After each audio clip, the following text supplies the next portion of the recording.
Mari kita bersatu hati di dalam doa.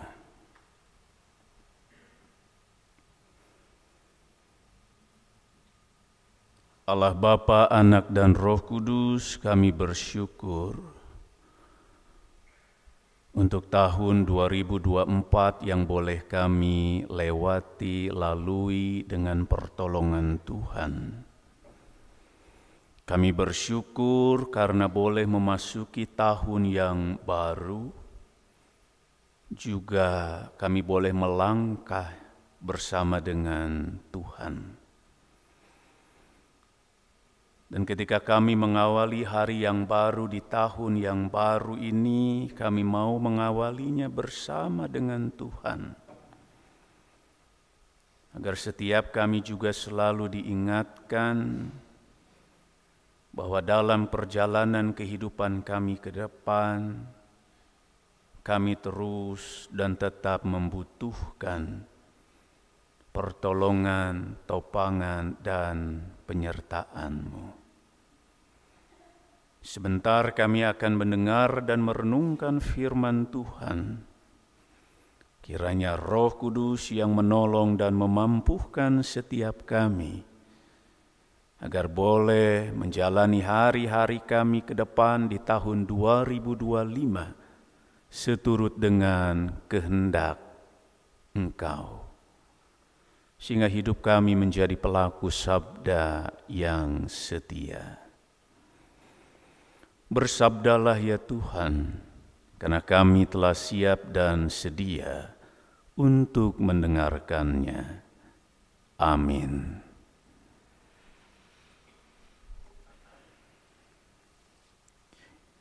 Matius 25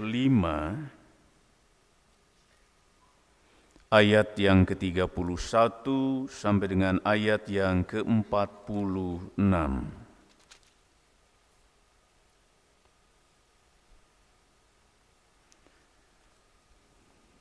Injil Matius pasal 25 ayat 31 sampai dengan ayat yang ke-46. Lembaga Alkitab Indonesia memberikan judul Penghakiman Terakhir. Apabila Anak Manusia datang dalam kemuliaannya dan semua malaikat bersama Dia, Ia akan bersemayam di atas tahta kemuliaannya. Semua bangsa akan dikumpulkan di hadapannya dan Ia akan memisahkan mereka seorang dari yang lain, sama seperti gembala memisahkan domba dari kambing. Ia akan menempatkan domba-domba di sebelah kanannya dan kambing-kambing di sebelah kirinya. Lalu raja itu akan berkata kepada mereka yang di sebelah kanannya, "Mari, hai kamu yang diberkati oleh Bapa-Ku, terimalah kerajaan yang telah disediakan bagimu sejak dunia dijadikan. Sebab ketika aku lapar, kamu memberi aku makan. Ketika aku haus, kamu memberi aku minum. Ketika aku seorang asing, kamu memberi aku tumpangan. Ketika aku telanjang, kamu memberi aku pakaian. Ketika aku sakit, kamu menjenguk aku. Ketika aku di dalam penjara, kamu mengunjungi aku." Lalu orang-orang benar itu akan menjawab Dia, "Tuhan, kapan kami melihat Engkau lapar dan kami memberi Engkau makan, atau haus dan kami memberi Engkau minum? Kapan kami melihat Engkau sebagai orang asing dan kami memberi Engkau tumpangan, atau telanjang dan kami memberi engkau pakaian? Kapan kami melihat engkau sakit atau dalam penjara dan kami mengunjungi engkau?" Raja itu akan menjawab mereka, "Sesungguhnya aku berkata kepadamu, segala sesuatu yang telah kamu lakukan untuk salah seorang dari saudaraku yang paling hina ini, kamu telah melakukannya untuk aku." Ia akan berkata juga kepada mereka yang di sebelah kirinya, "Nyahlah dari hadapanku, hai kamu orang-orang terkutuk. Nyahlah ke dalam api yang kekal, yang telah disediakan untuk iblis dan malaikat-malaikatnya. Sebab ketika aku lapar, kamu tidak memberi aku makan. Ketika aku haus, kamu tidak memberi aku minum. Ketika aku seorang asing, kamu tidak memberi aku tumpangan. Ketika aku telanjang, kamu tidak memberi aku pakaian. Ketika aku sakit dan dalam penjara, kamu tidak menjenguk aku." Mereka pun akan menjawab, "Tuhan, kapan kami melihat engkau lapar atau haus, atau sebagai orang asing, atau telanjang, atau sakit, atau dalam penjara, dan kami tidak melayani engkau?" Ia akan menjawab mereka, "Sesungguhnya aku berkata kepadamu, segala sesuatu yang tidak kamu lakukan untuk salah seorang dari yang paling hina ini, kamu tidak melakukannya juga untuk aku." Orang-orang ini akan masuk ke tempat hukuman yang kekal, tetapi orang benar ke dalam hidup yang kekal.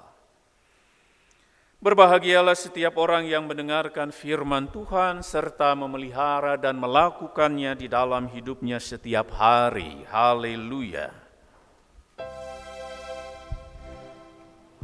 Haleluya, haleluya, haleluya.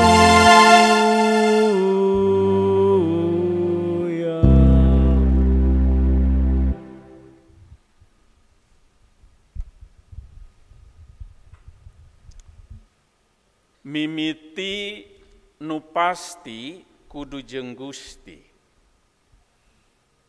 Memulai sesuatu yang pasti, dan tahun baru ini tentu sesuatu yang kita sudah masuki, sesuatu yang pasti sudah terjadi, maka harus memulai mengawalinya bersama dengan Allah, dengan Gusti.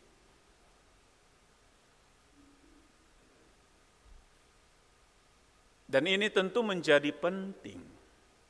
Bahkan setiap kita diajar juga bukan hanya mengawali bersama dengan Allah, tetapi ketika kita juga mengakhiri sebuah pekerjaan, pelayanan, atau ketika kita sudah mengakhiri tahun 2024, maka kita diingatkan kudu jeung Gusti.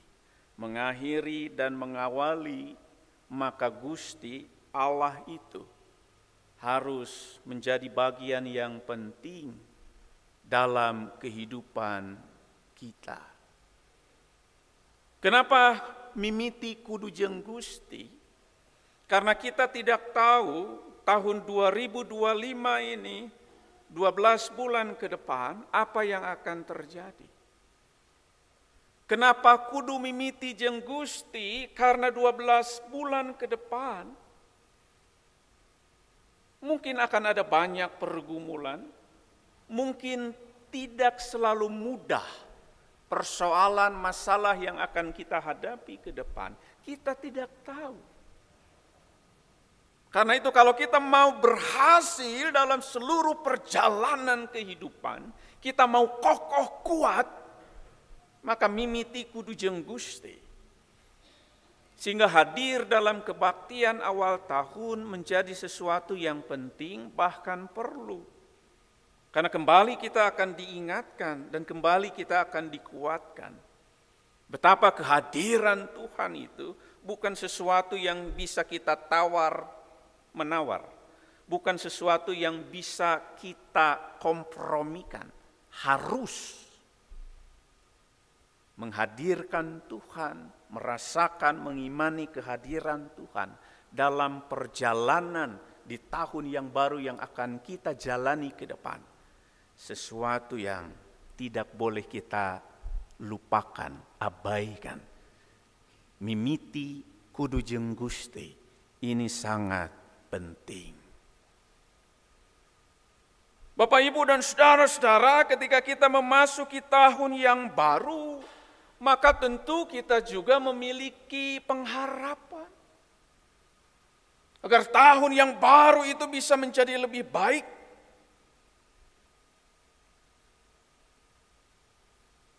Dalam hidup orang Sunda ada 4 waktu yang seringkali menjadi pengingat. Ada kata bihari, bihari itu masa lampau. Ada kata kamari, kamari itu berarti kemarin, tanggal 31. Ada kata kiwari, kiwari berarti hari ini, saat ini. Ada kata baring supagi, berarti ini bisa besok, bisa yang akan datang, yang akan kita masuki, yang akan kita jalani di depan. Kita akan bahas 2, kamari jeung kiwari. Mun kamari nyeri, tentu orang yang punya pengharapan berharap bahwa kiwari saat ini seri. Mun kamari perih, kamari atau bihari perih, tentu harapannya saat ini kiwari atau bahkan baring supagi perah. Tina nyeri jadi seri, tina perih jadi boga perah. Itu harapan. Harapan tahun baru menjadi lebih baik. Bukan menjadi lebih mudah, menjadi lebih baik.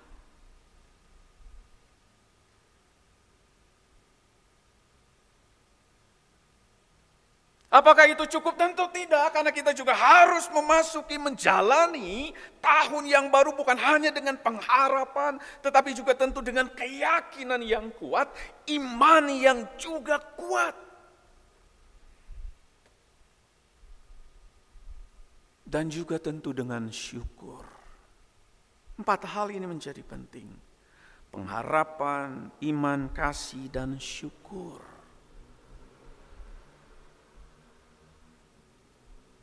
Orang Belanda mengingatkan, Begin elke dag met een dankbaar hart.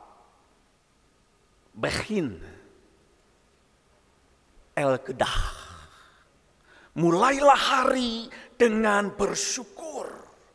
Mulailah setiap hari dengan hati yang penuh syukur. Mulailah tahun baru dengan hati yang penuh dengan syukur. Karena ketika engkau punya rasa syukur, engkau mengingat hari-harimu itu dipelihara, dijaga, diberkati oleh Allah. Dan perjalanan hidupmu itu juga akan disertai oleh Allah. Mulailah setiap hari dengan syukur. Mulailah perjalanan baru kita di tahun 2025 juga dengan syukur. Kenapa perlu dengan syukur? Supaya tidak melantur apalagi ngawur. Karena kita perlu tahu tujuan hidup kita apa ke depan. Kenapa perlu dengan syukur? Supaya hidup kita teratur. Kalau teratur kita tidak akan membentur, apalagi hancur. Karena kita tahu apa yang harus dilakukan, paham apa yang harus dikerjakan, hafal apa yang perlu kita perbuat ke depan. Kenapa perlu mengawalinya juga dengan penuh syukur supaya kita bisa tetap jujur di tahun 2025 walaupun mungkin ada banyak godaan. Banda ngagoda, harta ngabibita, tapi kita bisa tetap menjaga integritas kita sebagai orang beriman. Kita bisa tetap jujur di tahun yang baru. Kenapa mengawali dengan syukur? Supaya kita tetap kuat dalam paur jeung kuat dina guntur anu ngajelegur. Aya paur, ya. Bisa ada guntur, ya. Tetapi kita akan tetap kuat melangkah di tahun 2025. Kenapa? Karena kita diingatkan di awal tahun ini. Gusti maturan.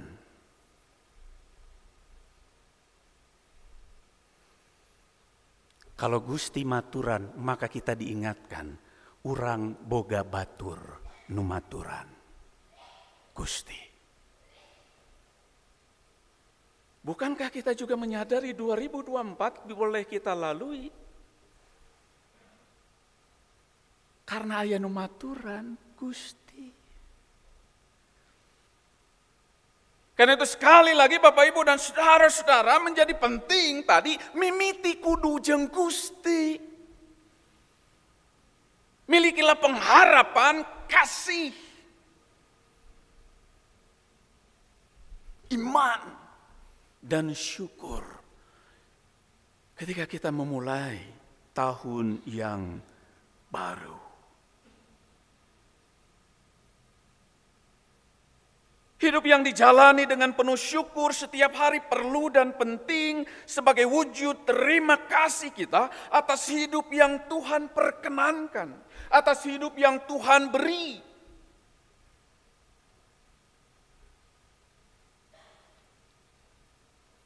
Bacaan kita hari ini Bapak Ibu dan saudara-saudara mengingatkan kita tentang hidup di dunia itu pada akhirnya akan menemukan sebuah perhentian. Akan ada akhir, akan ada ujung dari setiap kehidupan kita. Nah, karena itu bacaan kita hari ini mengingatkan tentang hari penghakiman, kedatangan anak manusia.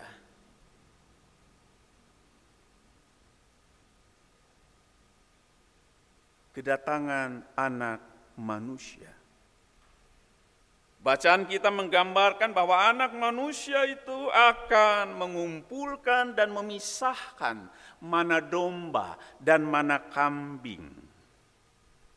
Domba akan dipisahkan di sebelah kanan dan kambing akan dipisahkan di sebelah kiri. Lalu katanya firman Tuhan kita mengatakan pada yang di kanan pada domba, mari kamu yang diberkati Bapakku, terimalah kerajaan yang telah disediakan bagimu.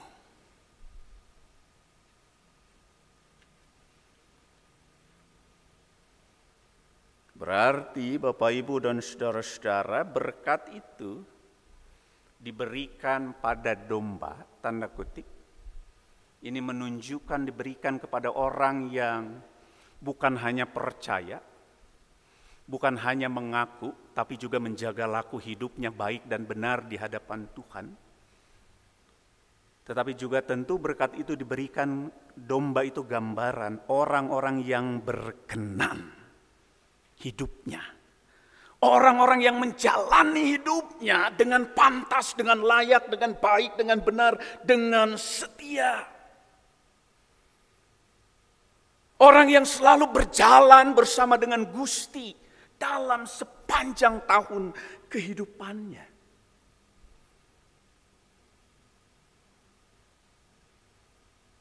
Orang yang bukan hanya kuat dalam spiritual, ngabdi ka Gusti, tetapi orang yang juga kuat dalam konteks sosial, ngabagi kasasama. Ya ngabdi ka Gusti, tapi juga ngabagi ka sasama. Ritual penting, sosial itu perlu.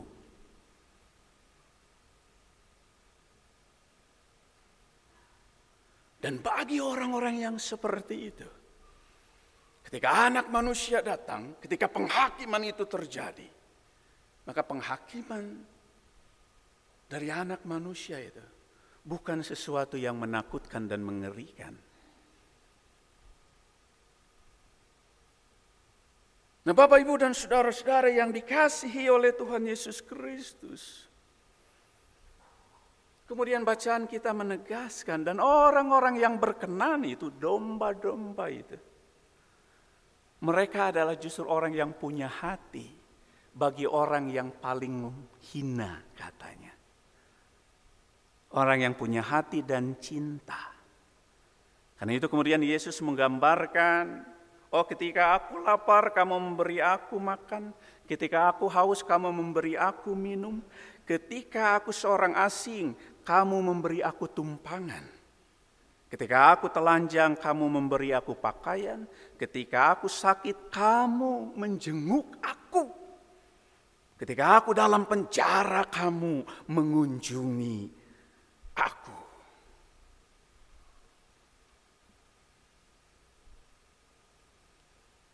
Nah, Bapak, Ibu, dan saudara-saudara, firman Tuhan hari ini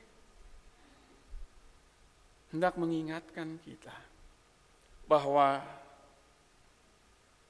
dalam hidup ini, rentang waktu, perjalanan waktu yang akan kita jalani ke depan, kita diingatkan, ini poin penting, ulah asal hirup, tapi kudu apal hirup. Ulah asal hirup, tapi kudu apal hirup.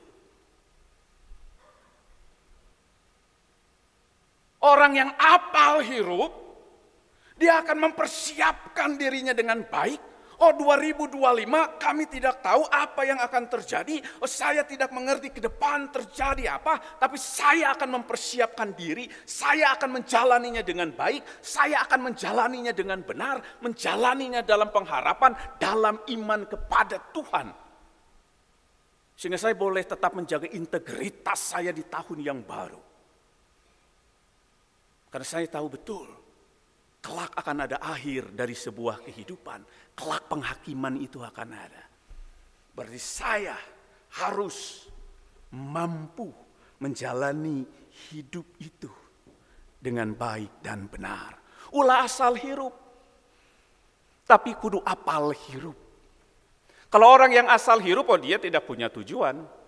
Tahun silih berganti bagi dia nggak punya makna apa-apa. Ketika dia memasuki tahun yang baru, dia tidak punya tujuan, tidak punya keinginan, tidak punya harapan, tidak punya apa yang ia hendak doakan. Ya dia menjalani hidup ya dengan apa? Slordeh kira-kira. Atau dusaka, dua saka. Saka hayang, saka ingat.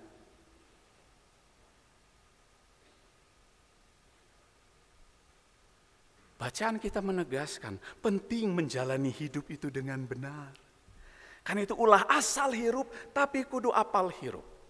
Nah, karena itu ada 3 hal yang menjadi perenungan bagi kita, Bapak, Ibu, dan saudara-saudara. Yang pertama, saya melanjutkan dari khotbah tadi malam, refleksi akhir tahun oleh Pendeta Gumilar.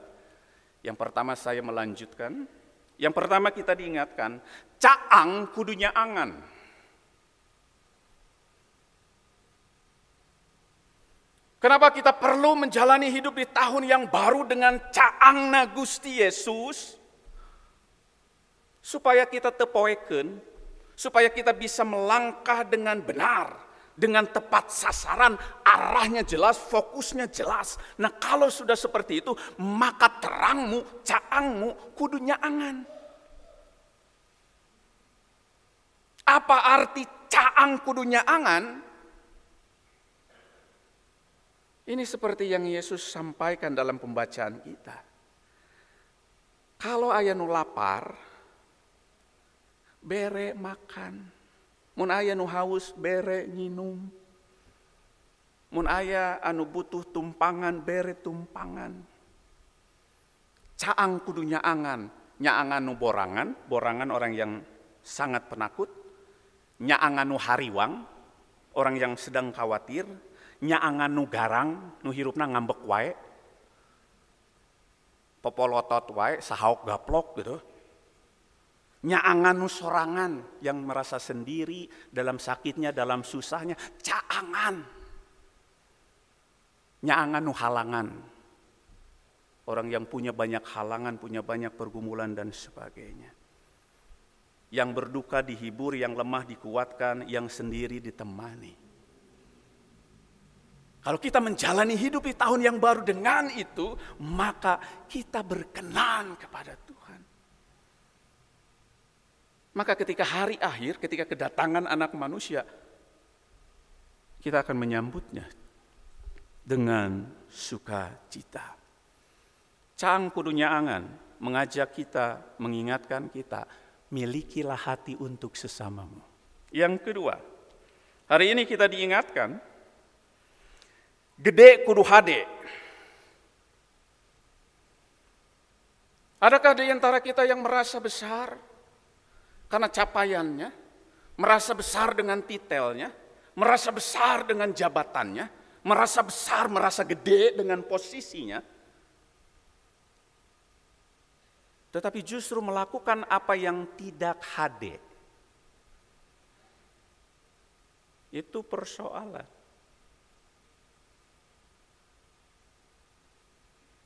Gede kudu hade.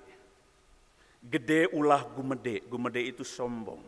Kalau engkau merasa dirimu besar, jangan sombong. Jangan besar kepalamu. Jangan merasa lebih dari yang lain. Jangan pernah merendahkan orang lain. Lalu merasa, oh levelmu itu sudah tingkat langit ke-7. Gede kudu hade, lain gumede. Mun ngarasa gede, kudu tetap nyarande. Nyarande artinya bersandar pada Tuhan. Karena engkau besar, dibesarkan oleh Tuhan. Mun ngarasa gede, entong over pede.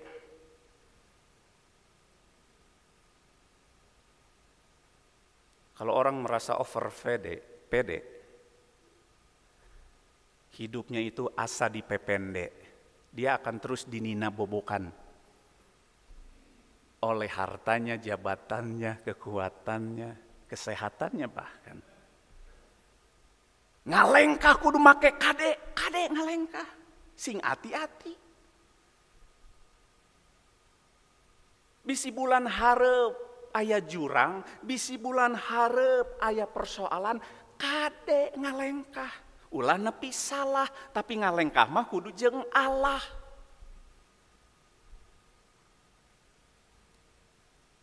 Kalau kita merasa gede, kudu hade kanu leutik. Kudu hade kanu leutik. Dan tema kita hari ini mengingat yang kecil.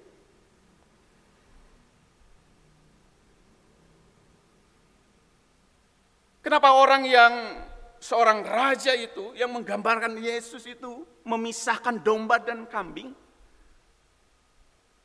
Karena dilihat bahwa domba itu orang yang hidup berkenan, menggambarkan orang yang hidup berkenan pada Allah. Yang punya hati pada sesama. Dan cinta pada yang lain. Bandung gede, jemaat gede Bandung. Pertanyaannya sederhana, hade itu? Hade can? Bandung gede.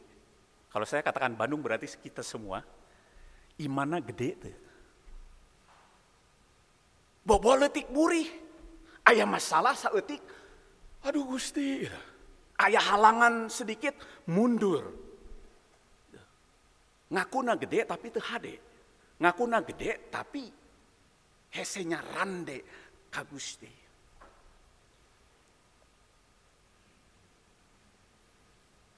Karena itu jangan kita menjalani hidup di tahun 2025 dengan sombong, dengan merasa besar. Sebab akan percuma aya nu gede otakna, pinter, tapi kabalinger. Dipake nipu, dipake ngabobodo batur. Aya nu imahna gede, tapi teu narima batur. Boa-boa batur oge teu ditarima, tamu oge teu diterima. Ada tamu mah saya mah Pak Pendeta, saya mah ngahesekeun nu boga imah.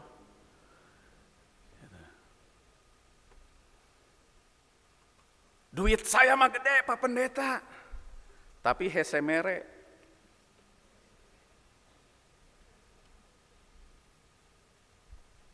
Eta ngaranna pedit, kumet, koret.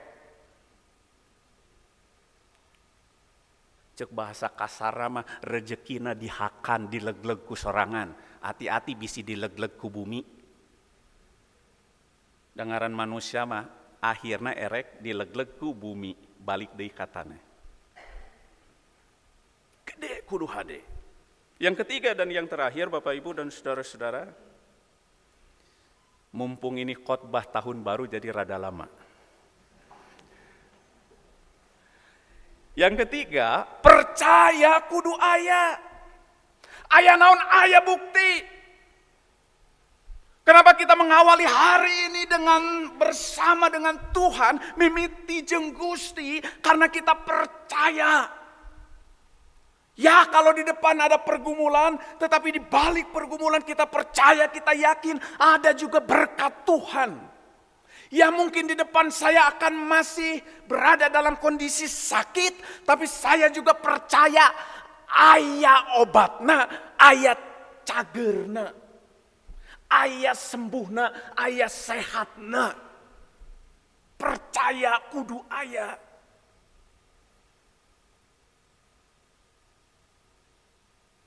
Kita tidak tahu pasti apa yang akan terjadi. Tetapi percaya kudu aya supaya apa? Kita tahu pasti justru dalam ketidakpastian ke depan. Aya Gusti nu hiji nu sajati. Yang akan menemani sepanjang perjalanan kehidupan kita di tahun 2025. Kalau orang mampu percaya kudu aya, memaknai percaya kudu aya, maka tetap iman dina teu aman. Khawatir tidak membuatnya nyingkir atau mungkir. Takut tidak membuatnya ciut. Apalagi menjadi pengecut. Karena takut lalu ia mundur. Karena takut lalu ia membuat orang lain menjadi korban. Sulit tidak membuatnya menjadi pelit, sakit tidak membuatnya menjadi berkelit dari Tuhan. Susah tidak membuatnya resah dan gelisah dalam kepasrahan yang berujung pada menyerah. Orang yang mampu percaya, memaknai percaya kudu aya, maka ia akan menjalani hidup di tahun 2025 dengan berani. Karena ia yakin betul, percaya betul, ada yang selalu menemani. Dan yang menemani itu Allah. Tuhan kita, Gusti. Mari jalani hidup di tahun yang baru Bapak Ibu dan saudara-saudara. Mimiti jeung Gusti. Milikilah pengharapan yang kuat, iman yang kuat, kasih yang tak pernah luntur, dan rasa syukur yang terus ada. Sehingga dalam perjalanan di tahun 2025, kita juga masih tetap punya hati untuk orang lain. Bukan hanya urusan ngabdi ka Gusti, tetapi juga bagaimana kita ngabagi kasasama. Jika ada yang lapar, beri makan. Jika ada yang haus, beri minum. Jika ada yang memiliki pergumulan, kuatkan, hiburkan. Jalanilah sekali lagi hidup kita, hari-hari kita di tahun yang baru dengan penuh syukur. Bechin el kedah met indang balhat, supaya mun kamari nyeri isuk bisa seri. Mun kamari perih isuk bisa menang perah. Mun kamari rugi isuk bisa ngabagi, berbagi. Karena ada hasil, ada berkat, ada untung. Mari kita jalani hidup di tahun yang baru dengan keyakinan bahwa kita senantiasa disertai Tuhan. Amin.